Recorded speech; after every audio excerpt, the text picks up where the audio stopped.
Très bien, il est 18h35, je vous propose de débuter. Bonsoir à toutes et à tous, merci de votre présence à cette présentation du cursus d'école d'ingénieur.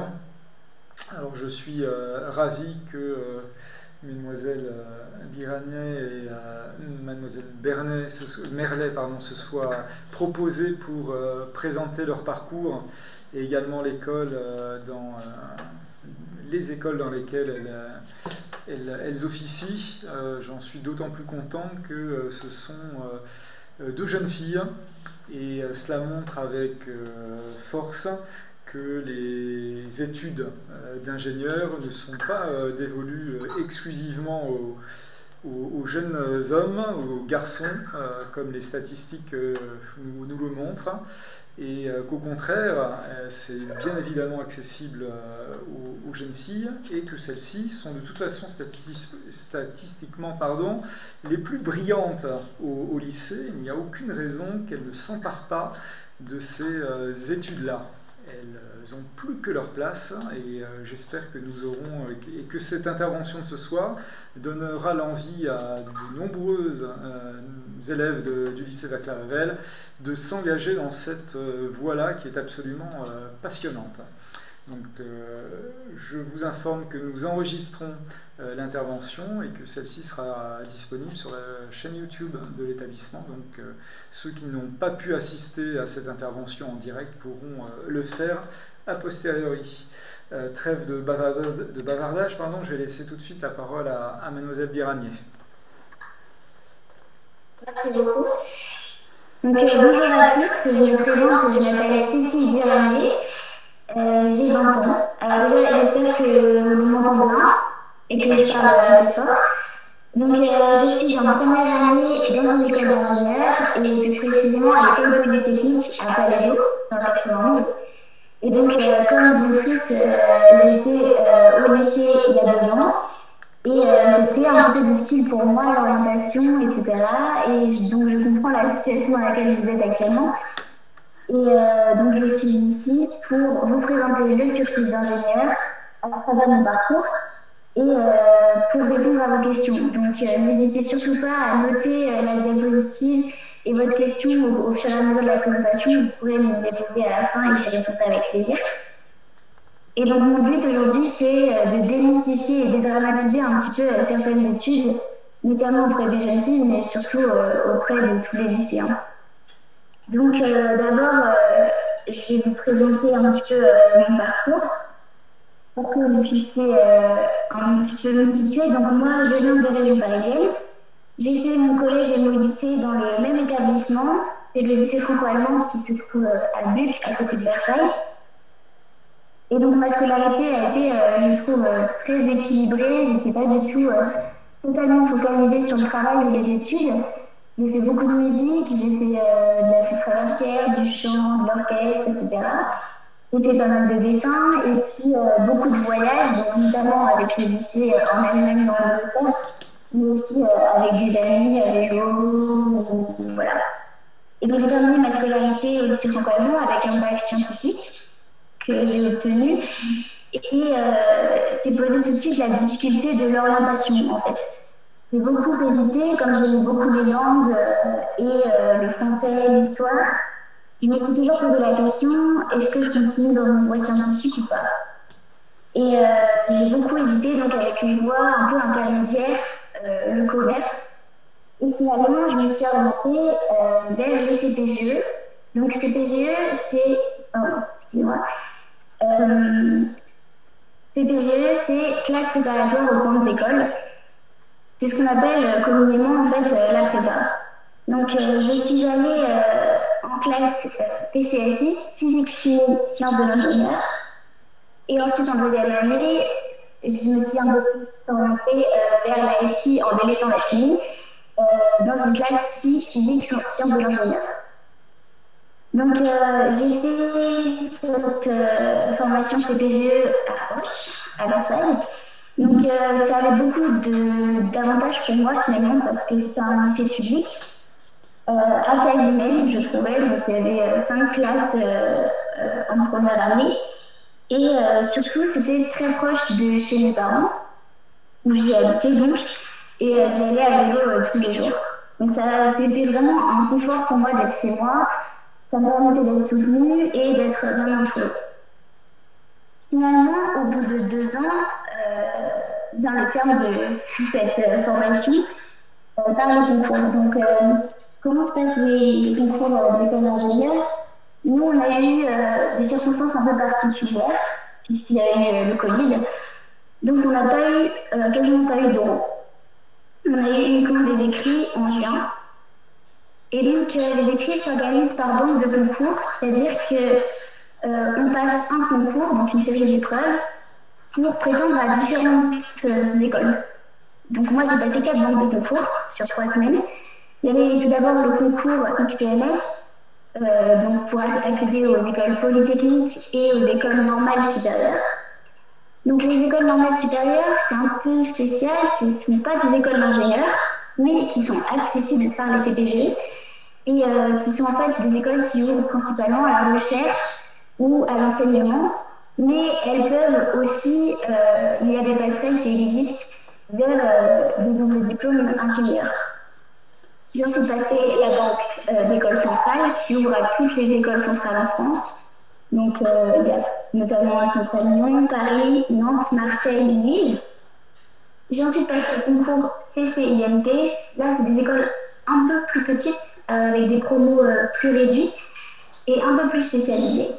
Et enfin, Ménipon, ce sont des écoles plutôt généralistes et assez connues comme Méparitech, les Ponts et Chaussées, l'ENSTA, Super Héros, etc.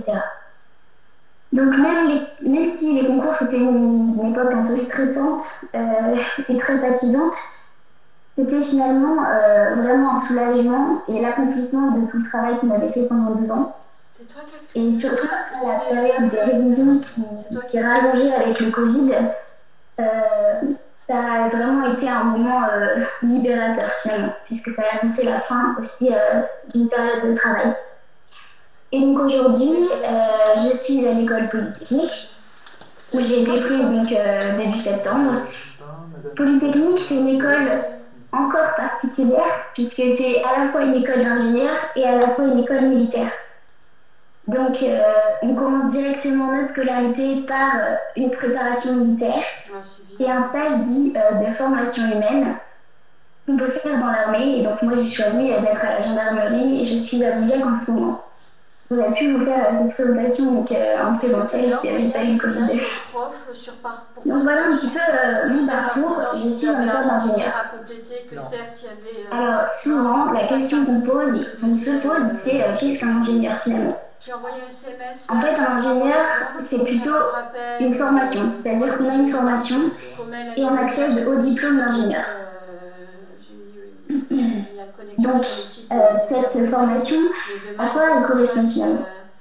C'est une formation qui est reconnue, c'est-à-dire le cursus ingénieur, c'est quelque chose de typiquement français. Par exemple, la prépa, on trouvera très rarement à l'étranger. C'est vraiment typiquement français, mais c'est reconnu dans le monde entier. Parce qu'on a un bagage scientifique solide et on peut réellement devenir expert en ce domaine. Deuxièmement, c'est une formation vraiment pratique parce qu'elle permet de créer vraiment un réseau.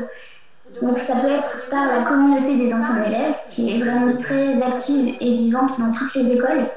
Ça permet de faciliter un premier emploi, un stage et même d'avoir une ouverture professionnelle.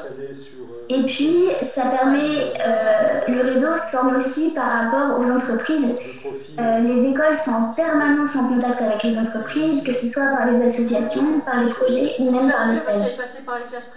En parlant de stages, dans toutes les écoles, des stages sont obligatoires chaque année. Donc, bien sûr, ça permet de rajouter des lignes sur le CV, qui est quand même l'outil principal de sélection lors d'un premier emploi ou lors d'un emploi. Mais ça permet aussi d'apprendre à connaître mieux le milieu professionnel dans lequel on veut évoluer. C'est pour ça qu'il y aura des stages vraiment très variés. Donc, ça peut être des stages ouvriers, ou des stages en entreprise, des stages en recherche ou des stages à l'international. Enfin, il y a vraiment une multitude d'écoles. Il y en a plus de 200 en France. Et donc, il y en a pour tous les goûts, on va dire. Il y en a des petites, des grandes, des généralistes, des spécialisées. Et donc, ça permet vraiment d'avoir un choix pour un meilleur épanouissement personnel. On peut réellement trouver chaussures à son pied dans les écoles d'ingénieurs. Et bon, comment ne pas parler de la vie étudiante les écoles d'ingénieurs, la plupart du temps, elles sont sur elles s'ancrent dans un campus. Et il y a vraiment une vie étudiante très active, que ce soit dans le sport, dans les associations ou en rapport avec les entreprises. Et on peut réellement s'investir dans tous les domaines, on peut même créer son association. Bref, c'est vraiment un foyer de vie pour apprendre à développer sa personnalité. Alors, l'école d'ingénieur, elle se fait généralement en 3 ans. Et c'est 3 ans vraiment pour apprendre à connaître le métier qui beaucoup vous aimerait. Donc, ça commence déjà par qu'est-ce qu'on aime. Souvent, la première année, ça commence par un tronc commun. Donc, tous les élèves ont les mêmes cours. Et ça permet un peu de cibler les domaines qu'on aime et dans lesquels on aimerait travailler. Donc là, je vous ai mis quelques exemples, mais il y en a vraiment beaucoup d'autres. Enfin, les stages notamment, deuxièmement, les stages pour nous permettent d'apprendre à connaître l'environnement dans lequel on voudrait travailler. Donc, que ce soit dans une usine, dans un bureau, un chantier, etc. Tous les stages permettent de connaître notre manière de travailler et l'environnement dans lequel on se sent mieux. Là, bien sûr, l'orientation professionnelle se fait aussi en fonction de nos compétences. Donc, bien sûr, les cours, les partiels, les profs sont là pour nous aiguiller en fonction de nos compétences et de nos champs d'action de prédilection. Et quatrièmement, je pense que le contact avec les anciens élèves, avec les élèves et les professeurs, qui est très riche, nous permet de mieux nous connaître et de savoir quel rôle professionnel on va avoir plus tard. Donc que ce soit un leader ou plutôt un exécutant, un technicien ou alors un manager. Ce qui est pratique avec la formation d'ingénieur, c'est qu'on est un petit peu comme un caméléon. C'est-à-dire que c'est une formation, on a un diplôme et il y a des centaines de métiers possibles à la clé. Donc on peut un peu les regrouper en quête dominante, mais elles peuvent se décliner à l'infini, vous vous en doutez. Donc il y a une première branche, on va dire, qui est plutôt orientée recherche et développement. Ça peut être dans le privé ou dans le public. Et on est là pour explorer, créer dans de multiples domaines. Et ça donne bien sûr la branche des chercheurs. Je vous donne à chaque fois un petit peu un exemple de métier pour que vous puissiez cibler à peu près ce qu'il est possible d'avoir à la clé. Il y a une deuxième composante qui est bien sûr la transmission. Donc là, on retrouve l'enseignement, mais aussi la formation de nouveaux ingénieurs. Et ça permet de valoriser les compétences d'ingénieurs dans une équipe ou dans un domaine, de transmettre son savoir et aussi son savoir-faire. On retrouve ainsi la branche des instructeurs, des enseignants et des responsables de formation. Une troisième branche, c'est la conception. Donc là, l'ingénieur qui va vraiment traiter des problèmes, concevoir des produits ou des processus avec des moyens novateurs qui répondent de manière adaptée aux problématiques actuelles. Et donc là, on retrouve les ingénieurs techniciens, donc par exemple, qui créent, je ne sais pas, une architecture informatique pour répondre à un besoin spécifique d'une entreprise, par exemple.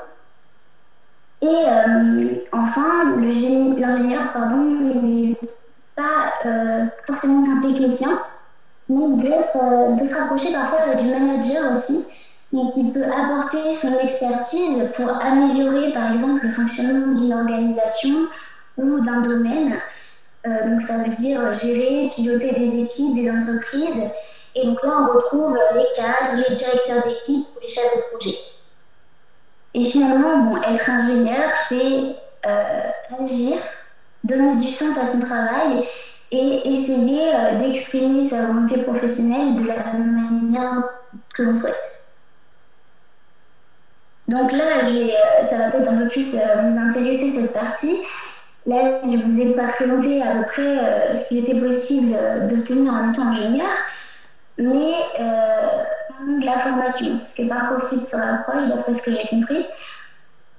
Donc, il y a plusieurs voies possibles pour devenir ingénieur. Donc, j'en ai mis trois ici. Tout d'abord, il y a les CPGE. Donc, ça, c'est la voie que j'ai choisie, la voie dite conventionnelle, les classes préparatoires aux grandes écoles.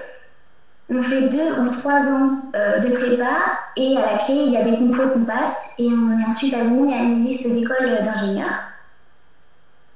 Deuxièmement, il y a aussi l'école d'ingénieur post-bac, où on appelle ça aussi la prépa intégrée. C'est en fait une voie qui est plus dédiée aux gens qui savent déjà un petit peu vers quoi ils veulent s'orienter. C'est-à-dire, par exemple, si on sait qu'on veut être dans le génie civil, ou alors plutôt en chimie, ou alors plutôt dans les sciences techniques, informatiques, on peut choisir des écoles vraiment spécifiques où on s'inscrit directement après le bac. C'est comme 2 ans de prépa et ensuite on rentre directement dans l'école qu'on voulait. C'est un rythme un peu moins dur que la prépa et certainement moins stressant puisqu'on sait dans quelle école on va aller à la clé.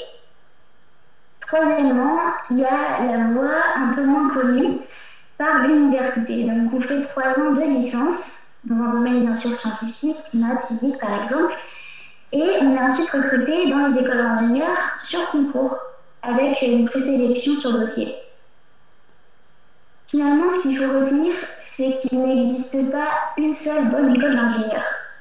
Comme j'ai dit tout à l'heure, il y en a plus de 200 en France qui se distinguent par leur taille, des grosses promotions, des petites promotions, ou alors du fait qu'elles soient généralistes ou plutôt spécialisées. Bref, il y en a vraiment pour tous et finalement la bonne, c'est celle qui nous convient au niveau de la voie, c'est-à-dire celle que finalement on choisira à la fin. Donc, je vais vous présenter un petit peu la prépa. Moi, j'ai fait une prépa, donc à Auch, à Versailles, comme je vous ai dit. Souvent, bien sûr, on pose la question du travail. Alors, c'est évident qu'il y a une exigence de travail, qu'il faut avoir une certaine régularité et donc une discipline personnelle. On doit répondre à un emploi du temps vraiment serré. C'est-à-dire qu'on a toujours quelque chose à faire, réviser les TD, les DS, l'école, préparer les cours, etc. Et donc finalement, on apprend à être efficace un peu malgré soi et à vouloir se dépasser. Donc ça permet aussi de gérer un peu mieux son stress et son organisation. Et ce que j'ai bien aimé, c'est qu'il y a à la fois le travail pointilleux de l'écrit. Donc on apprend notamment beaucoup de formalisme, de manière de rédiger, que ce soit en maths ou en français, en santé. Et puis, on a aussi un travail régulier à l'oral avec l'école. Donc là, vous voyez une photo, par exemple, avec 3 élèves devant le tableau. C'est typiquement une école. Et pour moi, c'est vraiment la grande richesse de la prépa. C'est-à-dire que ça permet au professeur qui fait la colle de comprendre vraiment le caractère de chaque élève, les difficultés de chaque élève, sa manière de fonctionner et de s'exprimer. Et pour moi, c'est vraiment un exercice qui m'a beaucoup aidé à m'exprimer en public avec un auditoire peut-être plus savant, plus expérimenté et finalement d'assumer ce que j'écrivais au tableau, quoi. Donc pour moi, c'est vraiment cet accompagnement cadré qui m'a permis de me dépasser en fait. Il faut savoir aussi, ce qui a été peut-être un peu plus gênant pour moi, c'est qu'il y avait une réelle focalisation sur les concours. C'est une formation qui reste très académique, comme le lycée, c'est-à-dire que ce n'est pas la science pour la science, c'est plutôt la science et le formalisme pour les concours. Donc certes, après, les écoles vont nous apprendre des choses qui vont exciter notre curiosité, etc. Mais en ce qui concerne la prépa, ça reste quand même très très académique. Alors bien sûr, j'ai eu des profs géniaux par exemple qui m'ont donné envie d'approfondir tel ou tel thème, etc. Mais on va dire que ça prend des graines pour plus tard et que sur le moment, c'est vraiment focalisé sur le concours. Mais à côté de ça, moi je peux dire que j'ai vraiment bien aimé ma prépa. Pour moi, il n'y avait pas d'esprit de compétition malsaine. c'était vraiment de l'entraide entre nous, en fait. On s'entraidait beaucoup. Et donc, j'ai développé vraiment des amitiés fortes et je pense que c'est ce que j'en retiens le plus. Et puis, il y avait parfois une atmosphère détendue. Là, vous voyez les photos avec les ballons, c'était une petite blague que nous avait fait la classe d'à côté. Et franchement, j'ai pas du tout ressenti la prépa comme oppressant au niveau de la compétition. Pour moi, c'était vraiment un défi, c'est-à-dire montrer de quoi je suis capable et jusqu'où je peux m'emmener avec ces concours. Donc, j'ai bien aimé cette voie-là. Après, elle ne convient pas à tout le monde. Alors, pardon, je vais présenter quelques filières, oui. Donc, moi, comme je vous ai dit, j'ai fait la filière PCSI, physique, chimie, sciences de l'ingénieur, parce que je la trouvais vraiment très équilibrée. Donc, on avait à la fois le même volume de physique et de maths, le même volume à peu près horaire de chimie et de SI. Et finalement, j'avais très peur d'une overdose scientifique, c'est-à-dire d'avoir trop de sciences à côté des 2 heures de français et 2 heures de langue qui se glissaient dans l'emploi du temps. Et finalement, comme c'était très équilibré au niveau des matières, je ne l'ai pas ressenti comme ça. C'était une réussite, et sinon j'avais très peur après avoir rempli Parcoursup. À l'inverse, la filière MPSI est beaucoup plus orientée maths. Et, et on convient bien aux gens qui aiment vraiment beaucoup les maths, puisque le volume horaire en mathématiques est vraiment bien plus important que la physique ou que les travaux pratiques, par exemple. La filière PTSI, c'est plus technologie. Il y aura plus de TP, plus d'études de système, un peu plus d'informatique pratique. Ce qu'il faut faire, ce dont il faut faire attention, c'est vraiment le fait que la filière PTSI est un peu spécifique et ouvre pas à toutes les écoles. On a ensuite la filière BCBST, donc biologie, chimie, physique et sciences de la Terre. Cette filière, elle est très intéressante et elle est un peu à part des autres puisqu'il y a des matières comme la géologie, les sciences de la vie, etc. Il faut savoir que c'est beaucoup de par cœur, la biologie, beaucoup de choses à retenir. Et même s'il n'y a pas la lettre M dans l'acronyme, il y a quand même une grosse part de maths qu'il ne faut pas négliger et qui compte beaucoup pour les concours. La petite nouveauté de cette année, c'est la filière MP2I, qui est vraiment beaucoup plus orientée ingénierie et informatique, surtout, programmation notamment. Et certaines filières sont accessibles post-DUT, BTS ou post-bac techno, mais n'ouvrent pas à toutes les écoles d'ingénieurs par les concours. Alors, comment choisir parmi tout ça, parmi toutes ces filières? Forcément, il faut compter là où on est le meilleur, puisque c'est ce qui va éventuellement nous rapporter des points au concours et nous faire choisir l'école de nos rêves. Mais moi, j'ai vraiment fait en fonction de ce que je préférais. C'est-à-dire que j'avais des notes similaires en maths et en physique, mais je préférais vraiment la physique, donc j'ai choisi la filière PCSI et je ne regrette pas du tout mon choix. Il faut par contre faire très attention à l'école qu'on veut. C'est-à-dire si on veut aller dans une école de chimie, il faudra vraiment pas prendre la filière MPSI, puisque le nombre de places dans les écoles de chimie venant de la filière MPSI est vraiment très faible. Donc il faut aussi bien sûr penser à l'après. Par exemple, j'ai choisi en deuxième année la classe PSI, et je ne pouvais pas candidater pour aller à l'école normale de Lyon, par exemple. Donc il faut aussi un peu faire attention à ce côté-là, c'est-à-dire les places dans les différents concours. Donc pour moi, mes conseils, c'est ne pas forcément se fermer de porte au niveau des prépas. Donc en demander plein de tous les niveaux. Je sais qu'il y a je sais plus, pas mal de sous, je crois, sur Parcoursup possible. Donc, ne pas se donner de frontières par le haut, c'est-à-dire vous autoriser à viser aussi haut que vous pouvez. Et puis, ne pas se mettre trop de barrières. Par exemple, ne pas forcément choisir la prépa à côté de chez soi. J'ai beaucoup d'amis qui étaient en internat ou qui avaient une chambre dans un appartement en ville et pour qui ça s'est très bien passé et qui n'ont pas regretté du tout leur choix.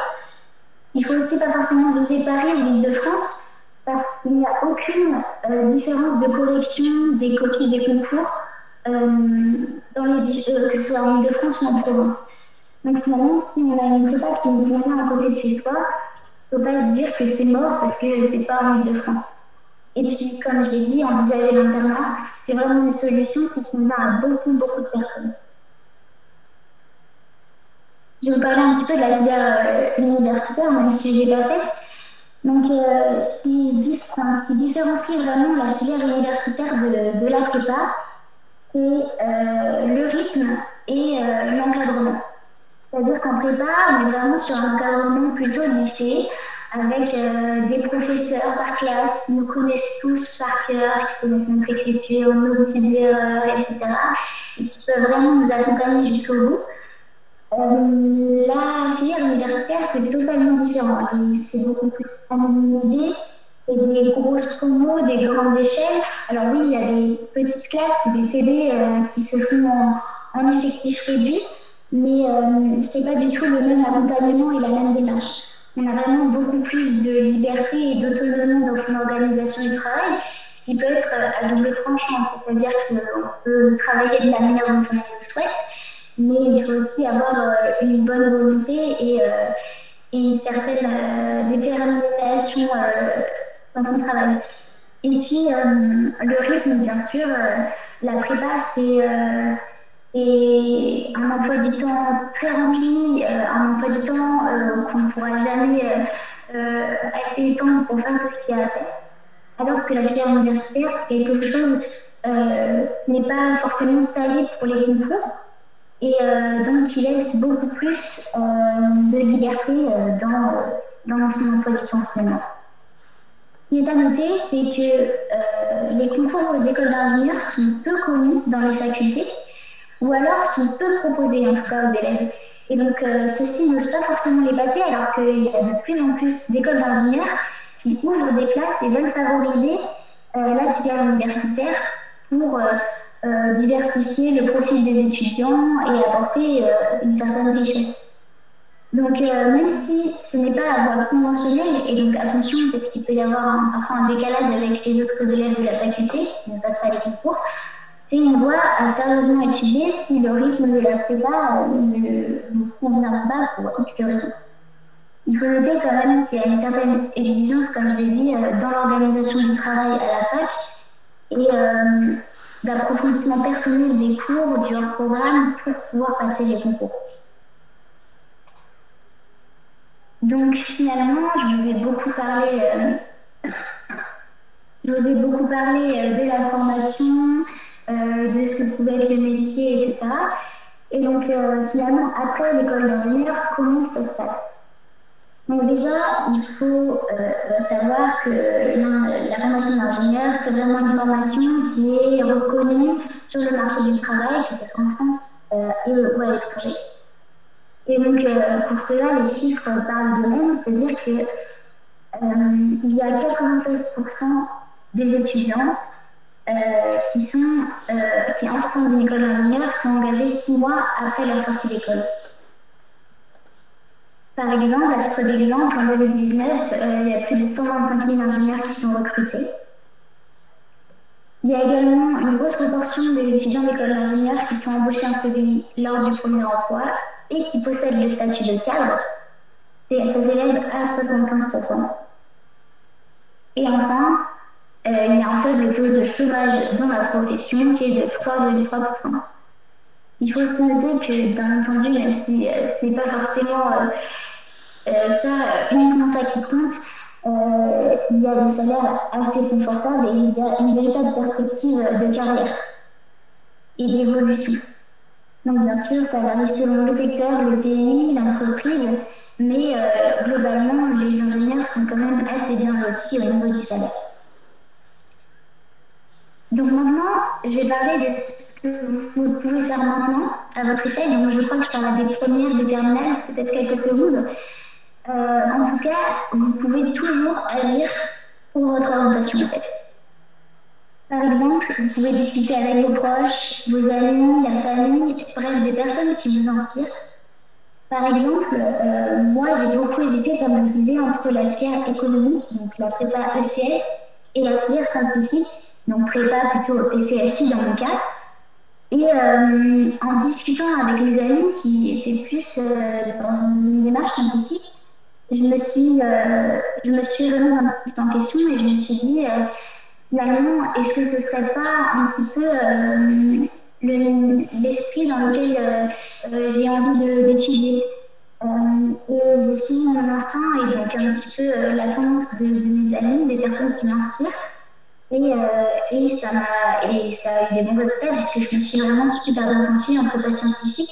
Et je pense que j'aurais été un petit peu moins heureuse en prépa économique. Donc tout le monde ne se ressemble pas, c'était pas comme une volonté de faire pareil que les autres ou de suivre un petit peu la masse, mais c'était plutôt de me dire bon bah pourquoi je m'entends bien avec telle et telle personne, pourquoi ces personnes m'inspirent, et finalement cette réflexion a fait son chemin tout au long de ma terminale finalement. Je vous conseille aussi de parler bien sûr avec vos professeurs, donc ce sont vos conseillers principaux. Normalement, ils vous connaissent, ils sont à l'écoute et ont vu plein d'exemples d'élèves avant vous. Donc ils peuvent vraiment vous donner notamment des contacts, c'est-à-dire des personnes que vous pouvez interroger.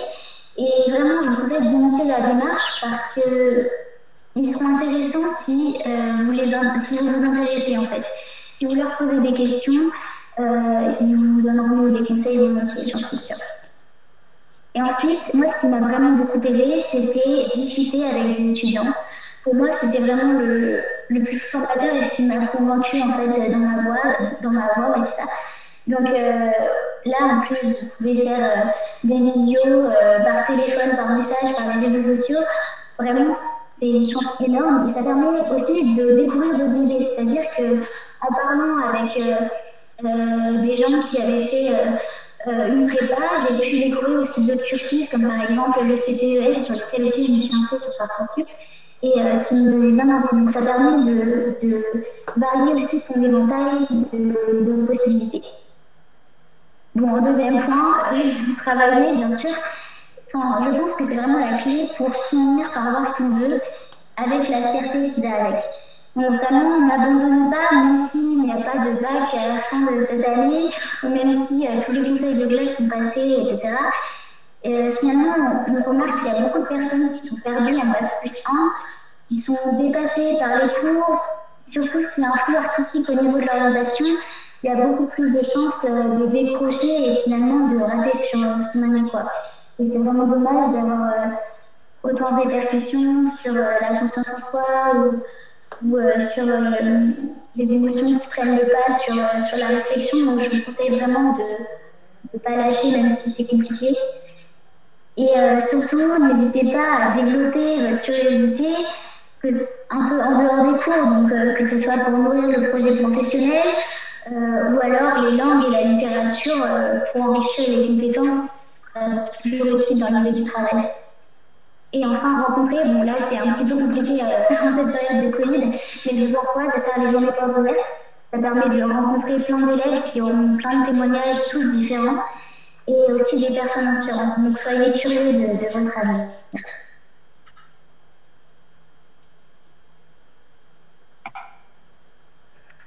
Là, je vais faire un petit peu mon moment cube. Donc, vous n'êtes pas seul dans votre orientation, comme je vous l'ai dit, il y a vos profs, les anciens élèves, des camarades. Donc, ici, je vais vous présenter le pôle diversité et réussite de l'école polytechnique. C'est en fait une association de l'école qui s'intéresse aux personnes en prépa, mais aussi au lycée, pour les préparer au mieux aux grandes écoles. Donc on a bien sûr un accompagnement par les étudiants avec un système de tutorat qui marche pas mal. Il y avait quelqu'un qui partait du coup tous les samedis en tutorat avec les polytechniciens et qui faisait des exercices, qui reprenait les cours, etc. Et ça lui a bien réussi. Bien sûr, vous faites aussi des rencontres inspirantes avec des gens qui ont déjà passé par la classe prépa, etc. et qui peuvent vous soutenir, pardon. Et dans cette association, il y a aussi beaucoup d'informations. Donc, par exemple, avec les différentes bourses auxquelles vous pouvez prétendre, etc. Donc, je vous invite bien sûr à noter le contact alice.carpentier@polytechnique.edu. Vous pourrez ainsi avoir plus d'informations. Je vous laisse un petit peu de temps.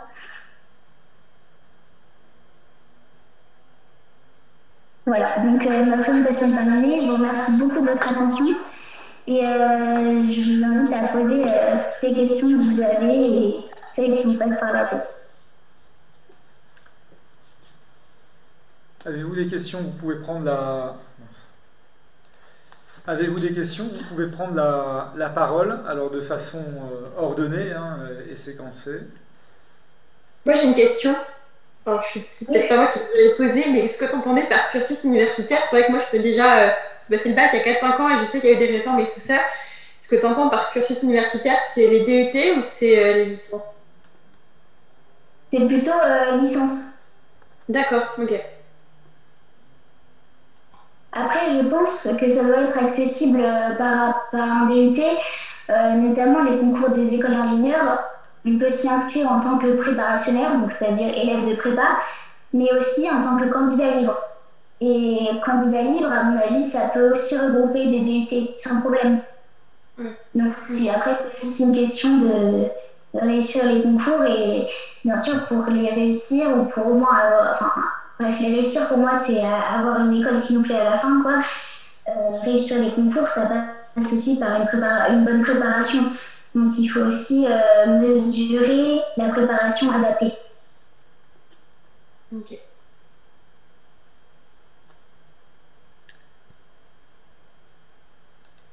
Alors, nous avons une question par le chat.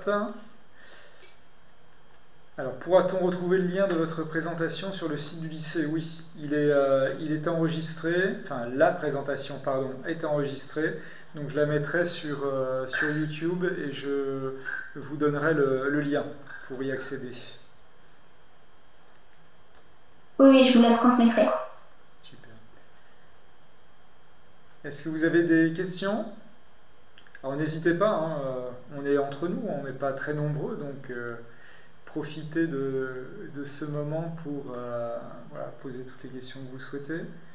Si vous n'osez pas le faire vocalement, n'hésitez pas aussi à utiliser le chat.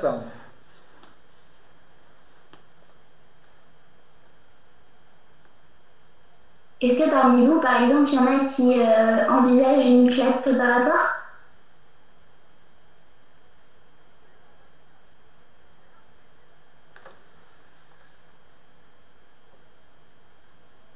Ah, peut-être que c'est de ma faute, attendez.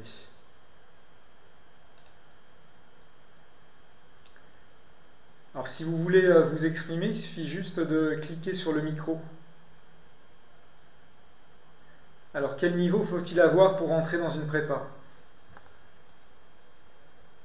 Alors ça dépend totalement de la prépa en fait.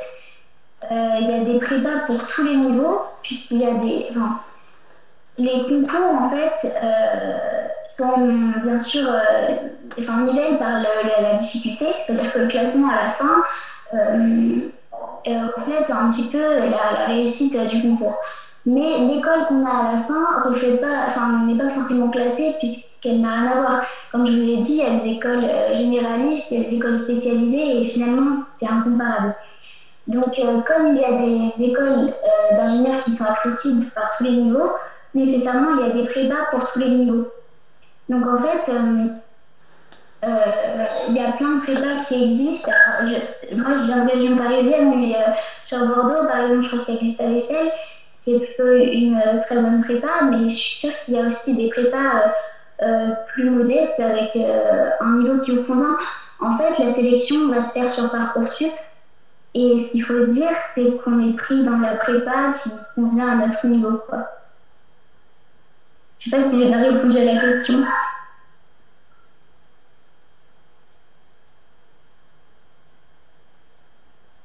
Alors pourquoi ne pas avoir fait une prépa militaire initialement? Saint-Cyr ou Autun? Alors, moi, à terme, j'ai pas forcément envie d'une carrière militaire. Donc là, j'ai découvert un peu le monde militaire en arrivant à Polytechnique. J'ai pas du tout de famille, d'oncles, de parents militaires. Donc j'ai vraiment découvert ça à Polytechnique. Et comme j'ai dit, il y a vraiment une dualité en fait à Polytechnique. C'est à la fois une école d'ingénieur et à la fois une école militaire. Et aujourd'hui, finalement, il n'y a que très peu de polytechniciens qui, en sortant d'école, embrassent une carrière militaire. Donc, finalement, j'ai fait une prépa classique pour avoir une école d'ingénieur. Je ne visais pas forcément polytechnique ou une école directement militaire. C'est pour ça que j'ai pas fait de prépa militaire. Après, si on fait une prépa militaire Saint-Cyr, ça ouvre principalement aux écoles. Enfin, on peut passer tous les concours, bien sûr, et avoir toutes les écoles qu'on le souhaite, mais ça prépare vraiment beaucoup plus aux écoles militaires. Ils sont sur un concours, par exemple, toutes les écoles de style naval, l'école de l'air, etc., sont sur un concours plus petit que Polytechnique. Donc, ça prépare peut-être moins bien aux écoles, aux grandes écoles généralistes comme Centrale ou l'ENU. Mais après, je connais des polytechniciens qui ont fait aussi des prépas militaires, il n'y a pas de... Alors, quand on intègre une école avec prépa intégrée, est-on prioritaire pour continuer dans cette école par rapport à ceux qui font leur prépa ailleurs? Et si tu veux, après, j'ai une présentation pour les prépas intégrées, parce que moi, c'est ce que j'ai fait. Donc, Ah, d'accord. Je te laisse répondre à la question alors. Vas-y. En théorie, oui. Mais on est prioritaire dans la prépa. Après, ça dépend, chaque école. Enfin, la prépa intégrée, c'est pas quelque chose de. C'est-à-dire que les prépas, les CPGE, c'est la même règle pour tout le monde en France. Les prépas intégrées, c'est chaque école qui fait un peu sa sauce et chaque école qui va avoir ses propres règles. Et donc, il n'y a pas de. Je peux pas te faire une réponse toute faite parce qu'il n'y en a pas. Moi, par exemple, dans mon école, c'est si tu n'as pas raté tant de matières, tu es prioritaire. À partir du moment où tu as raté tant de matières, tu es plus prioritaire, tu es remis au même niveau que ceux qui veulent rentrer après une prépa ou après un DUT. Donc, il n'y a pas de réponse toute faite pour la question. Ça dépend vraiment de l'école. Voilà. Sur certaines écoles, il y a quand même un quota, en fait. C'est-à-dire, il y a tant de places qui sont réservées aux gens de l'école, et puis après, c'est remis à niveau pour tout le monde, quoi. Oui, c'est ça. D'autres questions? Sinon, je vous propose de laisser la parole à Mademoiselle Merlet, tout en conservant, si vous n'avez pas d'autres engagements, Mademoiselle Biranier pourrait répondre éventuellement à d'autres questions un peu plus tard. Oui, bien sûr, n'hésitez pas. Super. Donc, on passe la parole à Mademoiselle Merlet, donc, qui a comme spécificité d'être une ancienne élève de notre établissement. Donc, voilà, c'est une particularité assez intéressante. Partager le diaporama, je ne sais pas comment tu avais fait, Cécile. J'ai jamais utilisé ce. Alors moi, j'ai essayé, ça marche une fois sur deux. Normalement, lorsque vous pointez votre souris vers le bas de l'écran, vous avez une petite icône écran, partager l'écran. Et je vous ai mis en présentatrice, donc normalement, en cliquant dessus, c'est bon. Et ça ne veut pas s'amener pour partager votre écran, demandez à l'organisateur de vous désigner comme présentateur. Alors, je vais le refaire. Okay. Je vais retrouver votre...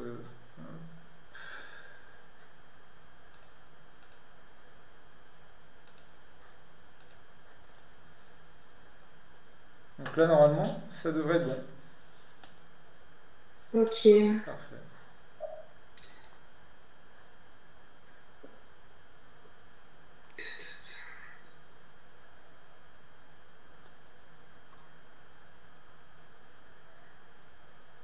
Vous voyez en grand là, c'est bon? Oui, parfait.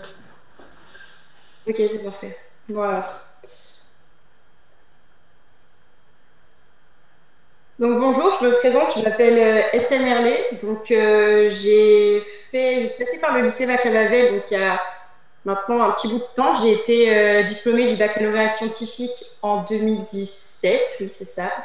Et j'ai été passée avant ça par le collège Chambéry, pour ceux qui connaissent. Voilà, donc moi j'ai un cursus un peu particulier parce que j'ai fait en fait une prépa, ce qu'on appelle aujourd'hui une prépa intégrée. après en fait avoir commencé par une classe préparatoire aux grandes écoles. Et donc, je vais avoir un discours que je vais essayer de ne pas me répéter sur ce que Cécile a dit avant, mais qui va être un peu différent parce que je pense que j'ai pas du tout eu la même expérience qu'elle. Donc, voilà. Donc, juste, je voulais revenir un peu sur l'orientation post-bac parce que pour moi, en tout cas à mon époque, je sais qu'aujourd'hui ça s'appelle plus DUT, mais je l'ai gardé comme ça sur mon diapo. Moi, à mon époque, on disait qu'il y avait 3 possibilités pour rejoindre une école d'ingénieur. Donc, c'est vrai que je n'ai pas considéré le cursus universitaire dont a parlé Cécile tout à l'heure, parce que pour moi, il y avait très peu de place, mais comme elle en a parlé, tant mieux, je ne me répéterai pas. Donc, pour moi, en fait, après le bac, il y avait 3 possibilités pour faire une école d'ingénieur. Donc, je m'étais toujours dit que je voulais faire une école d'ingénieur, je ne savais pas trop laquelle, je ne savais pas trop ce qui me plaisait encore à l'époque. Et donc, les 3 cursus, en fait, qu'on m'avait présentés, c'était les DUT, les classes préparatoires aux grandes écoles et les prépas intégrés. Donc dans les 3 cursus, il y a quand même des avantages et des inconvénients. Donc la voie royale, ça reste la classe préparatoire aux grandes écoles, dans le sens que tout élève qui vont dans les classes prépa aujourd'hui savent qu'à la fin de leur cursus, donc au bout de 2 ans ou au bout de 3 ans pour ceux qui font 5,5, vont avoir une classe, une école, je veux dire. Alors que ceux qui font DUT, ben, c'est souvent que les premiers. Et ceux qui font une prépa intégrée, dans la plupart des prépas intégrées, il y a beaucoup de personnes qui ne font pas en fait les 2 ans de prépa intégrée qui sont virées. Il y a quand même une proportion assez importante.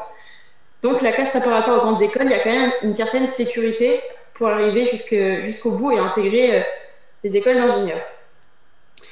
Donc je vais passer rapidement sur ça. Enfin, faut dire du coup que ce qui est important aussi, c'est que la classe prépa, moi j'en ai fait une. Donc j'étais au lycée Gustave Eiffel de Bordeaux. Et donc, je m'étais tout le temps dit que je ferais une classe prépa. C'est-à-dire que depuis ma 3e, je ne m'étais pas vraiment posé de questions. Je m'étais dit, je ferais ça. Puis après, je sortirais, j'irais dans une super école. Je ne m'étais pas vraiment posé de questions. Au lycée, j'étais dans les meilleurs élèves. Donc, tout le monde me disait que ça allait être facile pour moi. Et je me suis retrouvée en classe prépa. Je me suis vraiment pris une claque. Parce qu'on a beau tout dire, c'est vrai qu'il y a une bonne mentalité en prépa. Les profs sont des très bons professeurs qui peuvent accompagner. Il y a une bonne ambiance de classe. Ça reste quand même très dur. Ça reste 2 années où on travaille beaucoup, où on sacrifie quand même pas mal de choses.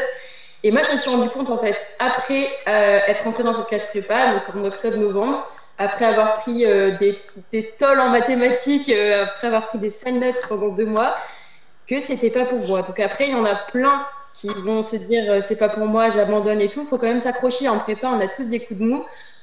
Faut s'accrocher. Donc je m'étais dit bon, je finis l'année, à la fin de l'année je verrai ce que je fais. Il y en a qui au départ voulaient arrêter, qui n'ont pas arrêté, qui se sont retrouvés au bout de 2 ans dans une meilleure école que ceux qui étaient meilleurs au début. Donc il n'y a pas de schéma tout fait. Enfin, il y a vraiment, j'ai vu de tout en prépa. Il y en a qui ont fait des 2 années super puis qui se sont plantés au concours, qui n'ont pas eu grand chose. Il y en a qui ont fait l'inverse. Enfin, vraiment ça dépend vraiment des personnes. Le côté un peu aléatoire des concours, c'est vrai que ça peut faire peur, mais des fois, c'est plutôt bon pour les élèves. Enfin, il y a vraiment de tout. Et donc, il y a quand même une grosse proportion des personnes en prépa qui se réorientent en fin d'année. Et c'est pas une honte de se réorienter. Enfin, moi, je sais que quand je n'arrivais pas en prépa, c'était la fin du monde. Je m'étais dit, je vais jamais réussir à avoir un bon métier.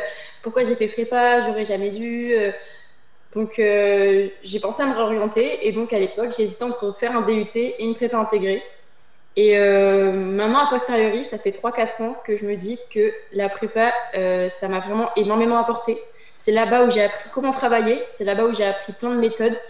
Et en fait, une année de prépa, même si vous ne faites pas jusqu'au bout, c'est quand même un plus-value sur un CV, sur une façon d'être. Ça m'a beaucoup appris, j'ai beaucoup grandi.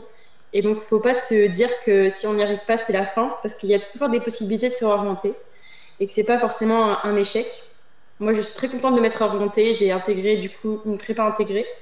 J'ai eu pas mal de chance d'être prise parce que souvent, les prépas intégrées n'aiment pas trop prendre des gens en retard d'une année, entre guillemets. Mais ça se fait quand même. Donc voilà. Et donc, je voulais juste aussi revenir sur les écoles d'ingénieurs parce qu'en France, aujourd'hui, il y a beaucoup d'écoles d'ingénieurs. Comme l'a dit Cécile tout à l'heure, il y en a presque 200. Et donc, aujourd'hui, une école d'ingénieur, c'est une école qui est reconnue par la commission au titre d'ingénieur, qui donc a donné l'accréditation à 200 écoles de délivrer des diplômes d'ingénieur, parce qu'ingénieur, c'est un diplôme, ce n'est pas un métier. Enfin, c'est d'abord un diplôme, on va dire. Et donc, il y a 2 types de grandes écoles. il y a les écoles qui sont généralistes, c'est donc les plus connues, les plus anciennes, les meilleures, c'est-à-dire que la génération de nos parents vont connaître plutôt les écoles généralistes, donc Polytechnique, Centrale, les arts, c'est les plus classiques entre guillemets. Et on y accède principalement par une classe préparatoire aux grandes écoles. Il y a très très peu de personnes qui viennent de DUT ou de cursus universitaire, et il y a quelques prépas intégrés, mais c'est plus rare. Et en fait, l'ingénieur qui va sortir d'une école généraliste va avoir une formation plus généraliste, c'est-à-dire qu'il va être ingénieur, mais aussi manager. Il va savoir peut-être plus de choses, il va avoir une culture générale plus approfondie sur certaines choses. Il va, par exemple, si tu sors d'une école généraliste de bio, tu vas quand même savoir un peu certaines notions de méca, d'informatique, etc. Alors que du coup, les autres écoles qui sont plus spécialisées, elles sont excellentes dans un domaine, c'est-à-dire si vous allez dans une école de Bordeaux INP, parce que c'est celle que je connais le plus, parce qu'elles sont de Bordeaux, elles sont excellentes dans un domaine, c'est-à-dire que l'INSERM Mathmeca en télécom, c'est une des meilleures écoles de France.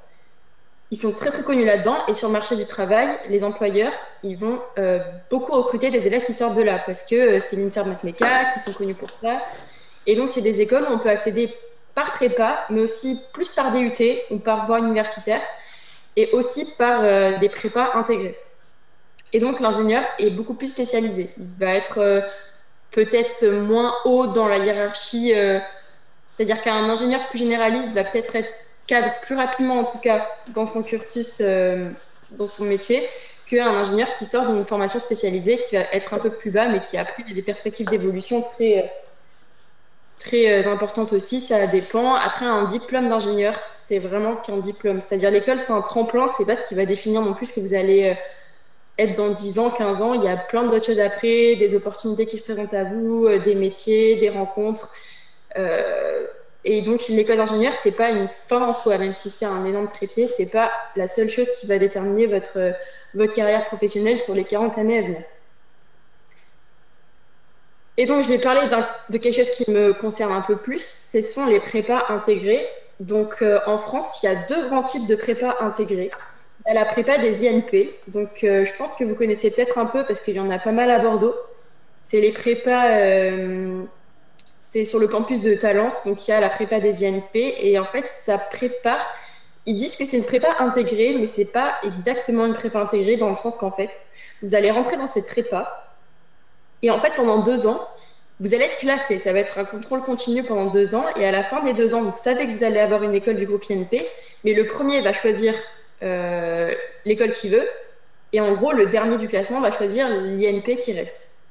Donc, c'est une prépa intégrée dans le sens que tu es déjà intégré dans le cursus, dans le groupe INP, mais tu n'as pas directement ton école. En fait, tu ne sais pas exactement dans laquelle tu vas finir, même si ça restreint quand même le choix.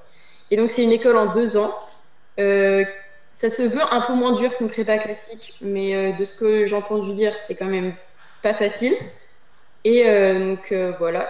Et donc un cursus qui me concerne un petit peu plus, c'est les écoles d'ingénieurs avec prépa totalement intégrée. Donc c'est-à-dire qu'en fait, en post-bac, vous allez rentrer dans un cursus pour 5 ans. C'est-à-dire que pendant 5 ans, vous allez faire la même école, vous allez être au même endroit. Et donc, c'est compliqué de se décider sur ça en post-bac parce que faut déjà quand même avoir un projet défini parce qu'on ne va pas aller dans une école spécialisée en bio et se rendre compte au bout de 4 ans, ah bah zut, moi ce que je voulais faire, c'était faire de l'aéronautique. Bah non, c'est dommage, mais ça ne marche pas comme ça, on ne peut pas changer après. Ou alors, c'est une réorientation, repasser par une CPGE, etc. Donc, c'était pas vraiment le but quand on fait une prépa intégrée. Et donc, dans ces prépas intégrées, il y a les plus connus, c'est les cycles préparatoires aux grandes écoles. Donc, il y a aussi ces prépas intégrées pour les écoles de Bordeaux, l'INSERB, le NSCBP et l'ESC, si je ne dis pas de bêtises. Il y a le groupe INSA, donc, qui regroupe une dizaine d'écoles en France. Il y en a à Lyon et à Toulouse, c'est les plus connus. Il y en a aussi à Rouen, à Rennes, il y en a pas mal. Il y en a pas mal partout. Et il y a donc le groupe UT, dont l'Université technologique de Compiègne, qui est donc mon école. Alors moi, pour vous dire, quand j'ai fait prépa, je me suis rendu compte que ça ne me plaisait pas, que j'étais pas prête en fait j'avais pas la maturité qu'il fallait, je pense, pour entrer dans une CPGE. Et je me suis dit, bon, j'aimerais bien me réorienter. C'est vrai qu'un DUT, je ne sais pas vraiment dans quel DUT m'orienter, parce qu'à l'époque, je voulais faire dans le génie civil, mais j'étais pas sûre. Enfin, j'étais vraiment pas assez mature. Je m'étais pas posé les questions qu'il fallait au bon moment. J'avais pas assez discuté avec des anciens étudiants et de professeurs. Donc, j'étais un peu perdue. Parce que d'un côté, je voulais continuer la prépa, ça me permettait de pouvoir reculer mon choix. Mais d'un côté, je voulais me spécialiser peut-être ou me réorienter pour avoir la certitude d'avoir une école, alors que je me disais, la prépa, je suis tellement nulle que je vais pas y arriver. Bon, après, c'était mon caractère, j'étais comme ça, j'étais très défaitiste. Il y en a dans ma classe qui se sont accrochés, qui ont eu des super écoles. Ça dépend de chacun, il faut vraiment s'accrocher et faire ce qu'on peut. Mais moi, c'est vrai que j'avais fait le choix de changer de cursus. Et donc, je me suis orientée vers l'école qui s'appelle l'UTC, donc qui est à Compiègne. Et donc, pourquoi ça ne marche plus? Ah, voilà. Et donc, l'école de Compiègne, donc c'est l'UTC, c'est mon école. Donc après, je vais essayer de vous en parler rapidement en essayant de garder une présentation un peu générale sur les prépas intégrés, même si je pense que chaque étudiant en école d'ingénieur adore présenter son école et pourrait la vendre à tout prix. Je vais essayer d'être assez objective. Donc l'UTC, c'est une école d'ingénieur, malgré qu'elle s'appelle UTC. Elle est accessible donc après CPGE et après un DUT, mais elle est aussi accessible en prépa intégrée. Donc c'est des grosses promos, donc on est plus de 300 en prépa intégrée post-bac. Il y a à peu près 100 étudiants de prépa qui rejoignent et 50 DUT, je pense, par filière, quelque chose comme ça, par branche. Et donc c'est une école qui se situe à Compiègne, qui est à 1 heure au nord de Paris. Et donc, je vais vous présenter un peu le cursus qu'ils appellent le tronc commun, donc qui est en post-bac, que vous pouvez demander directement sur Parcoursup pour l'année prochaine. C'est le tronc commun, c'est ce qu'on retrouve un peu dans toutes les prépas intégrées. C'est-à-dire que c'est un peu la même chose dans les INSA et un peu la même chose dans les INP. Donc, c'est pour ça que je peux essayer de rendre cette présentation un peu générale et pas la fixer uniquement sur mon école. Donc, c'est un système qui est assez universitaire. Comme ce que je vous ai dit, on est 300 par promo à arriver en sortant du bac. Et donc, la particularité de l'UTC, quand même, c'est qu'on a le choix dans toutes les UV qu'on prend pendant les 2 années de tronc commun. Donc, ça fonctionne par semestre. Et chaque semestre, vous pouvez prendre 6 UV. Et donc, moi, par exemple, je ne savais pas trop si je voulais faire en urbanisme ou en méca. Et j'ai eu le choix de prendre un peu de tout, même des UV d'informatique. Mais il faut que ça reste cohérent avec un projet. Donc, un élève qui arrive et qui sait qu'il va faire de la méca, il peut faire de la méca pendant 4 semestres, il n'y a pas de problème. Un élève qui veut faire de l'informatique, pareil. Mais ça laisse quand même une certaine ouverture sur ce qu'on veut faire après en branche. Et donc, il y a un stage ouvrier qui est obligatoire d'1 mois. Il y a un semestre en Erasmus qui est possible sur les 4 semestres qu'on fait à l'école à l'UTC. Et il y a un cursus UTEC qui concerne donc 30 élèves sur la promo de 300 et qui est un peu plus orienté sciences sociales et culture. Et c'est un cursus qui est aussi ouvert en théorie pour des élèves qui sortent de bac, à l'époque les bacs ES, donc je ne sais pas ce que c'est l'équivalent aujourd'hui, mais donc pour les élèves qui ont fait ES et qui veulent quand même faire une école d'ingénieur, c'est ouvert, mais il y en a très très peu et je crois que ça, je ne sais même pas si c'est toujours d'actualité parce que je sais qu'il y en a plein qui ont fini par abandonner parce que le niveau était trop compliqué. Enfin bref, ça c'est le tronc commun à l'UTC, donc c'est 2 ans en post-bac, directement en école d'ingénieur, donc c'est quand même plus facile qu'une prépa normale, je pense. Mais il faut être assez mature dans le sens que c'est un système universitaire, donc on est 1 parmi 300 en fait. C'est-à-dire qu'on ne va pas avoir le même accompagnement qu'en prépa, où on est tout le temps accompagné, on a tout le temps un professeur en colle qui va te expliquer la leçon. En tronc commun à l'UTC, c'est vraiment, tu es un peu libre de toi-même et il faut avoir une certaine indépendance, une façon de travailler, parce qu'on a des examens 1 fois par semestre et si tu les rates, c'est dommage, mais bon, après, si tu en rates trop, tu peux te faire virer. Donc le but, c'est quand même de profiter parce qu'on a la chance d'avoir déjà le cadre avec les associations, la vie étudiante d'une école d'ingénieur. Mais par contre, après, il faut faire le taf à côté. Et c'est ça que des fois, on ne comprend pas dès le départ et qu'après, on comprend un petit peu après. Après, c'est un peu remonter les bretelles. Et c'est ça un peu dans toutes les prépas intégrées, d'après ce qu'on m'a dit. Et donc après, à l'UTC, il y a 5 branches qui sont proposées. Donc c'est des branches assez générales. Donc il y a génie des procédés, ça s'accapare un peu à tout ce qui est chimie, les procédés thermiques, l'énergétique, l'environnement, tout ça. Il y a l'ingénieur mécanique qui est le plus général. Donc, il y a plusieurs filières. Je crois qu'il y a conception, il y a design industriel, des choses comme ça. Il y a génie informatique, donc c'est ce qui aujourd'hui a le plus de succès, l'informatique, que ce soit à l'UTC ou dans n'importe quelle autre école d'ingénieur. L'informatique, ça a le vent en poupe et en ce moment, c'est vraiment là qu'on va avoir les stages qui payent bien, l'embauche facile, les salaires à la sortie qui sont incroyables. Mais bon, après, c'est possible que ça ne dure pas 20 ans, donc je ne vais pas m'étaler sur ça. Il y a génie biologique. S'il y a des personnes parmi vous qui sont venues et qui hésitent entre faire médecine ou ingénieur, le génie biologique de l'UTC a des filières très orientées médecine, sur tout ce qui est prothèse. C'est très très reconnu. Il y a peu d'écoles en France qui font ça. Et donc il y a la branche génie urbain que je fais. Donc là, je suis en première année de génie urbain après avoir fait 2 ans de tronc commun. Et donc c'est une filière, enfin c'est une branche qui est orientée entre le génie civil, le génie environnement. C'est à la croisée de plusieurs domaines et c'est une des 2 seules écoles en France qui fait ça. Donc voilà. Qu'est-ce que je pourrais rajouter là-dessus? Donc les 5 branches sont ouvertes directement après tronc commun. Donc à la fin du tronc commun, on décide en fait quelle branche on veut faire.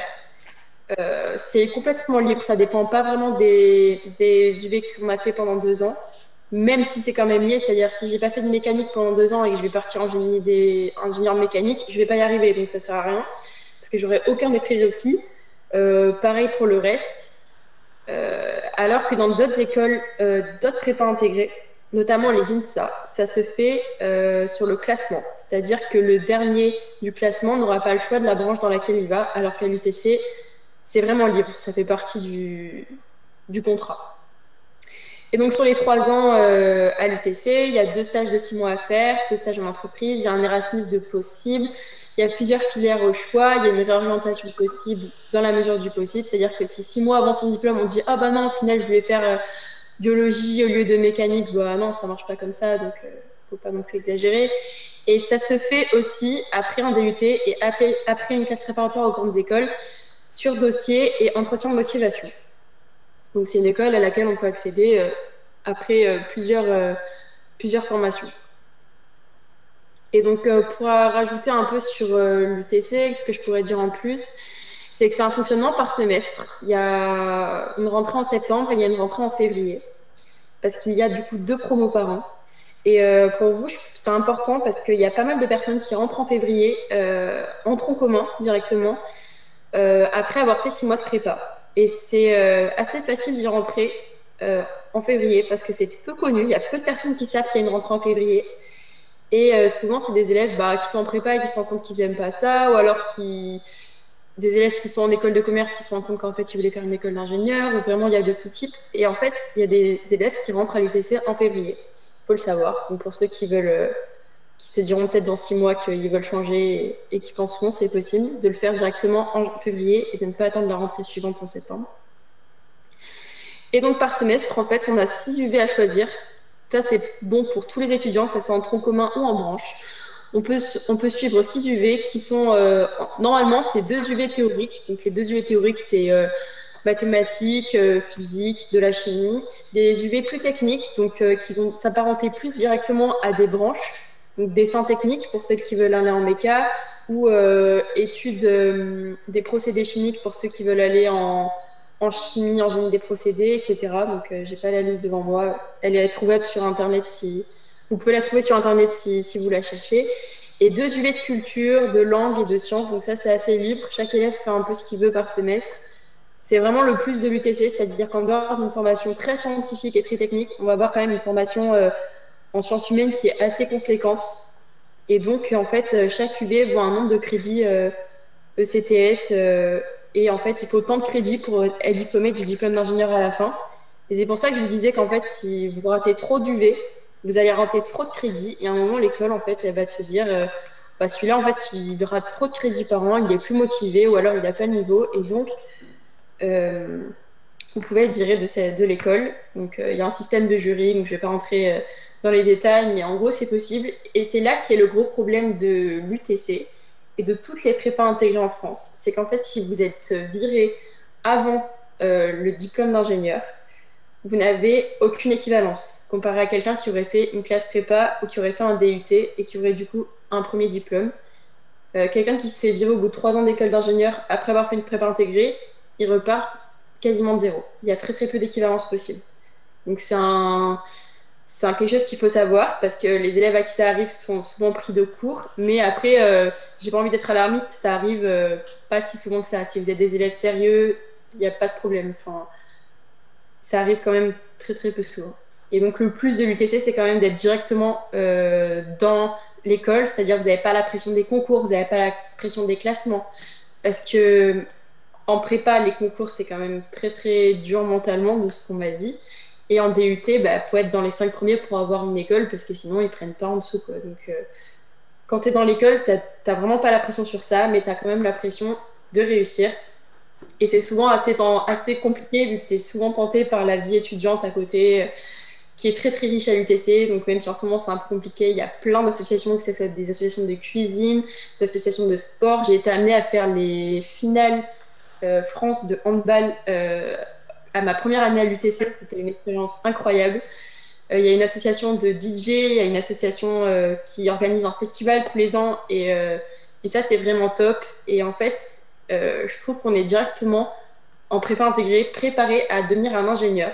Alors que quand on est en classe prépa, moi je trouvais qu'on était préparé à passer des concours. Et même si ça a apporté énormément de choses, je me complais moi beaucoup plus dans une formation avec prépa intégrée que dans une formation à concours où je me mettais, je pense, beaucoup trop la pression. Et voilà. Donc après, il y en a pour tous les goûts. Il y en a, les formations, elles ont chacun leur plus, chacun leur moins. Et donc voilà. Donc je ne sais pas si vous avez des questions à me poser sur le système des prépas intégrés ou sur mon école en général, ou s'il y en a qui ont envisagé de faire l'UTC, parce qu'après, il ne faut pas se leurrer, c'est quand même à Compiègne, c'est pas la porte à côté, donc je ne sais même pas s'il y en avait ici qui connaissaient. Mais l'UTC, c'est quand même une très bonne école. Les INSA, c'est un peu le même principe, c'est très bien aussi. Mais bon, après, les prépas intégrés, il n'y en a pas pour toutes les écoles. Donc, typiquement, Polytechnique, on peut y accéder, je pense, que par CPGE. Cécile, tu me dis si je me trompe, mais je pense pas. Et CPGE ou cursus universitaire aussi. Ouais, mais c'est très minoritaire, non? Ils ouvrent de plus en plus de places quand même. Je pense que c'est... Bon, je vais dire quelque chose, ne le prenez pas au pied de la lettre. Hein. Je pense que... ouais, hein. Je sais pas, il y a peut-être 50 places quand même. D'accord, ok. Parce que je crois que ouais, moi, quand je me suis orientée en prépa à l'époque, je dis une bêtise peut-être, mais je pense qu'il y avait peut-être 3 ou 4 places par grande école qui étaient réservées à un cursus universitaire, quoi. Et aussi, Après, ça dépend de... Ouais, ça dépend de l'école, totalement. À l'UTC, il y a vraiment beaucoup de personnes qui ont alors que bon, il y en a des Par fois, exemple, le Montaritech, c'est des petites promos de 120 élèves. Donc forcément, c'est ramené aux places dans l'école, quoi. D'accord. Et après aussi, chose que j'ai pas dit tout à l'heure, c'est quand on sort d'un DUT et d'une prépa et qu'on finit dans la même école, ça dépend des écoles, mais il y a des écoles où on va pas avoir en fait le même cursus et pas vraiment le même diplôme. Je pense aux mines de Nancy. Les grandes mines de Nancy, en fait, si vous arrivez en sortant d'un DUT, vous allez être officiellement aux mines de Nancy, mais en fait, ça va être les mines de Saint-Étienne et c'est une école à part. Vous n'êtes pas mélangé avec ceux qui sortent de prépa et c'est même pas le même cursus. Et c'est pas les mêmes profs, c'est pas les mêmes bâtiments. Et donc après, chaque école fait son truc différent. À l'UTC, ceux qui font prépa, ceux qui font DUT font la même chose. Mais après, ça dépend vraiment des écoles. Mais faut regarder aussi par rapport à ça. Et en DUT, je sais que c'est quand même plus orienté sur des écoles type écoles spécialisées ou alors les arts et métiers qui prennent aussi pas mal sur DUT, je sais. Mais après, voilà, faut aussi regarder s'il y en a qui ont déjà des idées d'école, vous pouvez peut-être me demander, ou à Cécile, peut-être qu'on saura peut-être vous orienter. Ou je sais pas si vous avez d'autres questions sur n'importe quoi, sur l'UTC, des prépas intégrés. Mon expérience à moi en tant que prépa, vous pouvez vraiment me poser tout. Genre, moi, j'aurais bien aimé avoir une telle présentation en terminale, parce que c'est vrai que je pense que je me suis orientée vers la prépa alors que j'étais pas du tout le profil qui était pour la prépa. Et après, il n'y a pas de choses toutes faites. C'est-à-dire, je vais vous raconter une anecdote un peu qui m'a marquée, c'est-à-dire que je suis arrivée en prépa et j'étais en binôme de colle avec un garçon qui sortait du lycée François Mauriac de Bordeaux, qui était le dernier de la classe. Il était vraiment très mauvais, il a failli arrêter dès le départ, il était déprimé, il n'y arrivait pas, il n'y arrivait pas, il n'y arrivait pas. Moi, j'ai arrêté au bout d'un an alors que j'étais meilleure que lui, et je sais qu'en fait, il a fait 5 demi et qu'aujourd'hui, il est à Central Paris.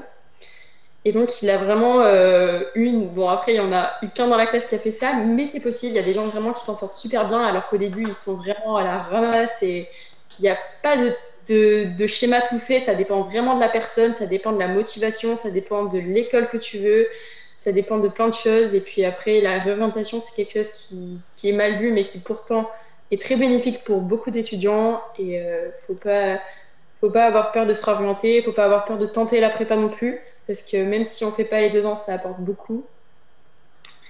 Pourquoi mon profil n'était pas adapté à la prépa? Alors, je vais essayer de répondre aux 2 questions. Mon profil ne rentrait pas dans la prépa parce que je pense que j'ai un peu été chouchoutée dans mes années collège et mes années lycée. J'ai toujours été la meilleure de ma classe. J'ai eu la meilleure note au bac, gna gna gna. J'étais très très fière, j'étais très... J'aimais beaucoup mes professeurs m'aimaient bien aussi, et je pense que j'étais un peu chouchoutée. Je me suis retrouvée en prépa.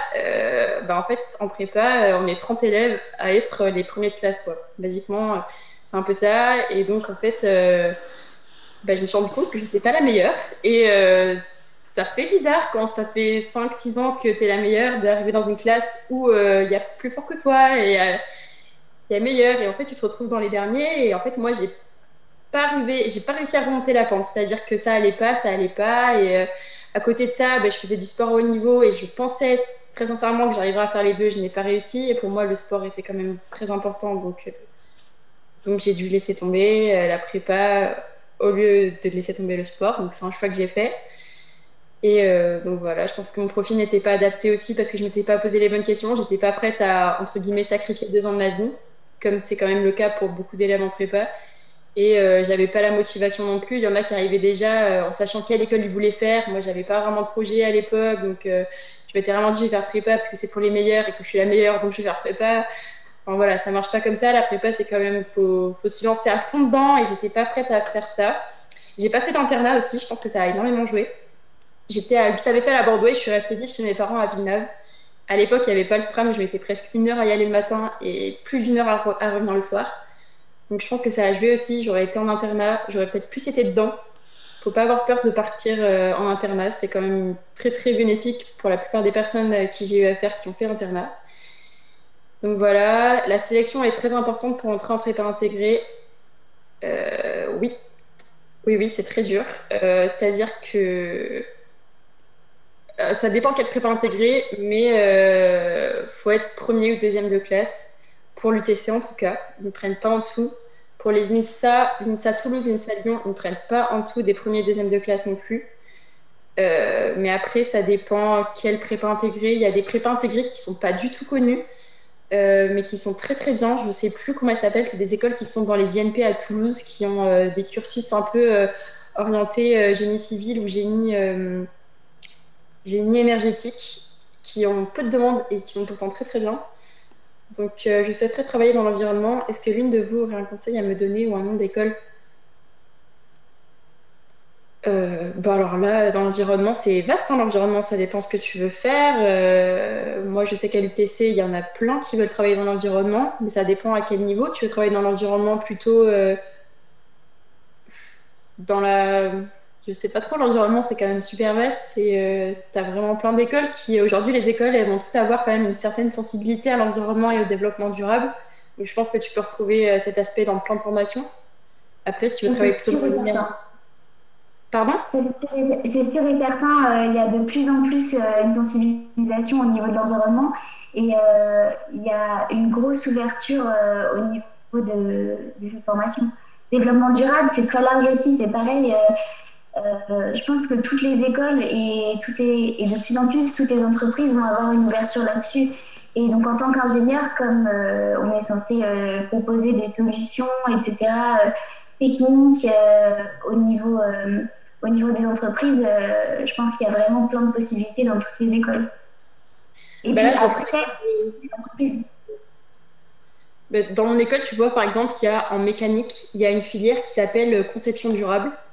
En génie urbain, il y a une filière qui s'appelle aménagement et environnement. En génie des procédés, il y a une filière qui s'appelle qualité et environnement. Donc franchement, tu peux retrouver ça un peu partout. Peut-être moins dans l'informatique parce que c'est quand même plus éloigné. Et encore. Et encore, tu peux vraiment retrouver ça dans plein de domaines. Et l'environnement et le développement durable, c'est pas une filière en soi, c'est un concept qui s'applique à l'ingénierie. Donc tu peux le retrouver dans tous les domaines de l'ingénierie dans lesquels tu peux travailler. Après, à toi de voir si tu veux travailler plutôt sur l'aménagement ou sur comment on fait l'électricité ou les télécommunications, ou les conceptions durables, écologiques. Enfin, ça dépend vraiment de toi dans ce que tu veux faire.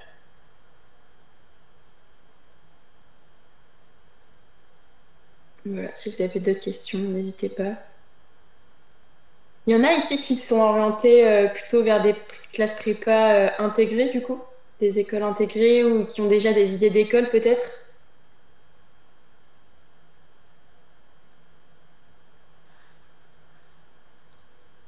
Est-ce qu'il y a des prépas intégrées qui emmènent au domaine du biomimétisme? Le biomimétisme, dans quel domaine?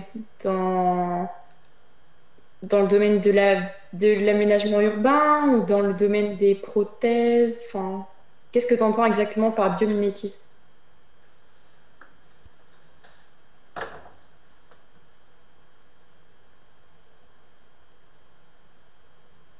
Biologie physique. Biomimétisme, après pour moi, milieu naturel. Je sais pas, t'as une réponse, Cécile?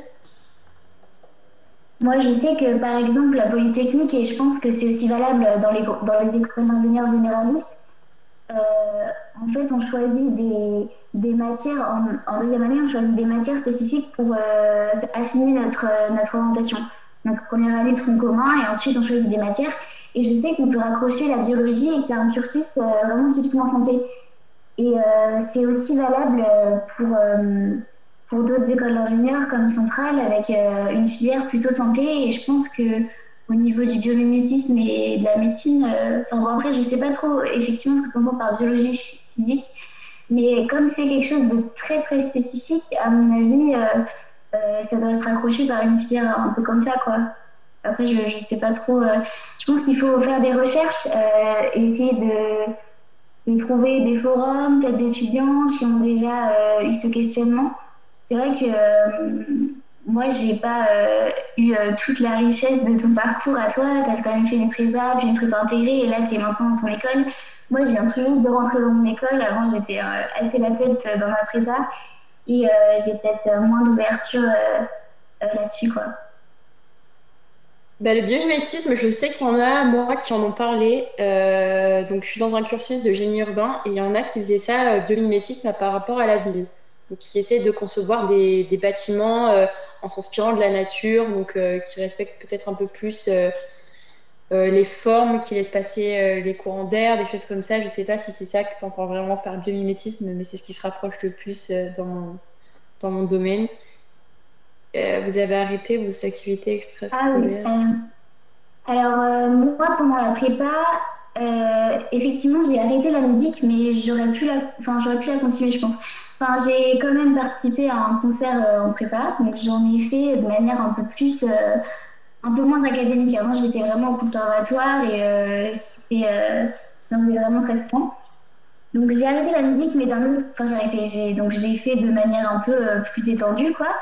Mais sinon, j'ai quand même continué les activités. Je sais plus si je vous ai... Non, donc j'ai commencé le CrossFit. J'en faisais 1 heure par semaine. Je faisais aussi du foot. On avait une équipe par classe, en fait, et on a fait un tournoi et tout. C'était vraiment super sympa. Donc, 1 fois par semaine. Et il y avait aussi un club de rock. Et j'y allais toutes les semaines, tous les jeudis soirs. Donc, j'ai pas arrêté toutes les activités extrascolaires, mais c'est vrai que finalement, quand j'y pense, je les faisais toutes à Hoche, quoi. C'est-à-dire que le CrossFit, c'était avec des gens de ma classe uniquement. Le foot, c'était entre toutes les classes. Et le rock, c'était pour toutes les prépas confondues, enfin toutes les filières confondues. Donc, je me suis un peu centrée sur Hoche finalement, mais j'ai pas arrêté toutes mes activités. Et le week-end, enfin, je sais pas pour toi, mais moi, je sais que j'avais DS du coup le samedi matin. Et l'après-midi, c'était vraiment pour moi temps libre, quoi. J'avais besoin de ça pour couper la semaine, pour me dire, ok, c'est la fin, après je pars sur la semaine d'après. Mais parfois je faisais vraiment rien. Ça peut vous choquer peut-être, mais simplement pour me reposer. Je pouvais faire de la cuisine, de la musique, sortir, enfin bref. C'était vraiment mon temps de pause, quoi. De Alors, coupage total avec la...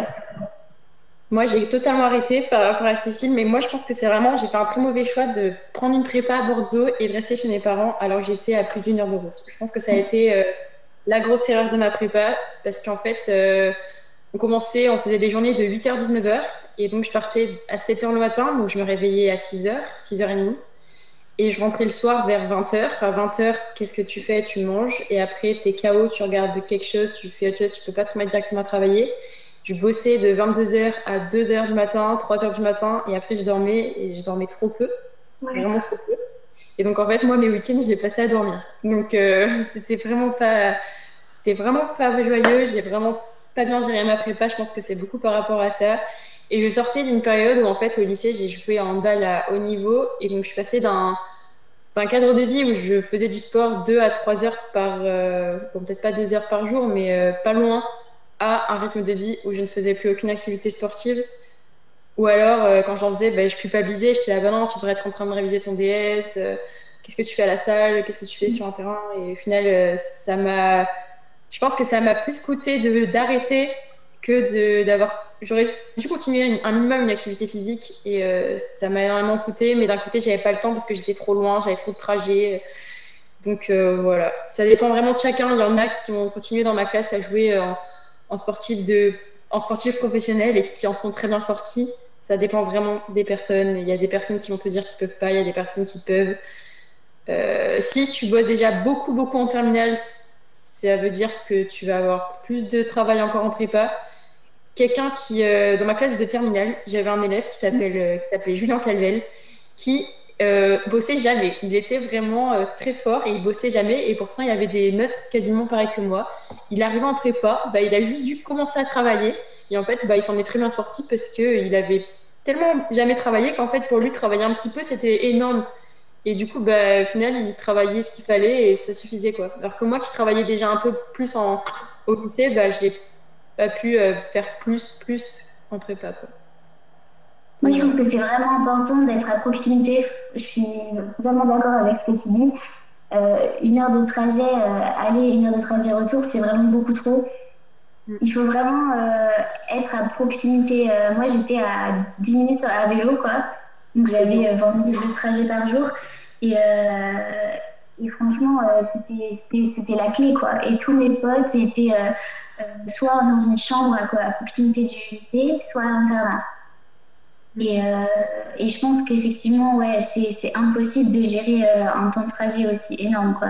Enfin, ça coûte d'avoir fait vraiment la première année. Ouais. À la fin, mon père emmenait en voiture parce que sinon je me levais plus, quoi. Genre, j'étais trop fatiguée. Vraiment, ça a été la grosse erreur de choisir de rester à Bordeaux pour rester chez ses parents qui habitaient si loin. Après, voilà, enfin, là, ce que je vous conseille maintenant, avec le recul, moi, si je pouvais refaire ma prépa, j'irais dans un lycée avec internat. C'est vraiment la chose que je regrette de ne pas avoir fait. Je pense qu'à internat, tu es quand même tout le temps dedans, donc c'est un peu oppressant, mais au moins tout le monde est dans le même bateau, tout le monde dort au même endroit, tout le monde mange la même chose, tu manges prépa, tu vis prépa, tu dors prépa, et même si tu bouffes que ça pendant 2 ans, au moins tu es sûr de tenir jusqu'au bout, alors que c'est vrai que pas être dans l'internat ou alors pas être juste à côté comme c'était ton cas, c'est quand même compliqué. Mais ça se fait aussi, mais c'est vraiment plus compliqué.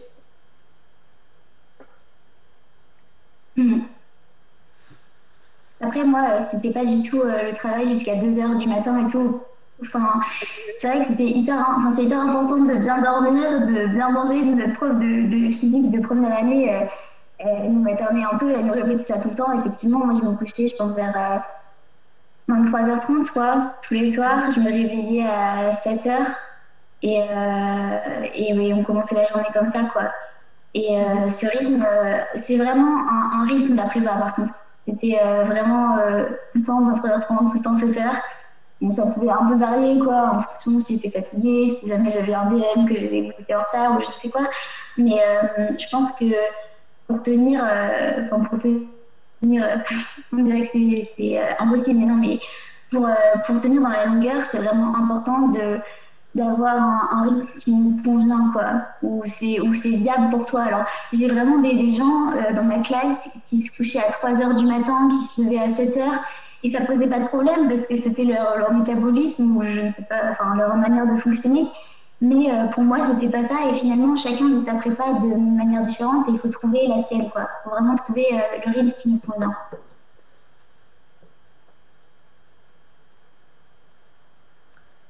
Est-ce que vous avez d'autres questions?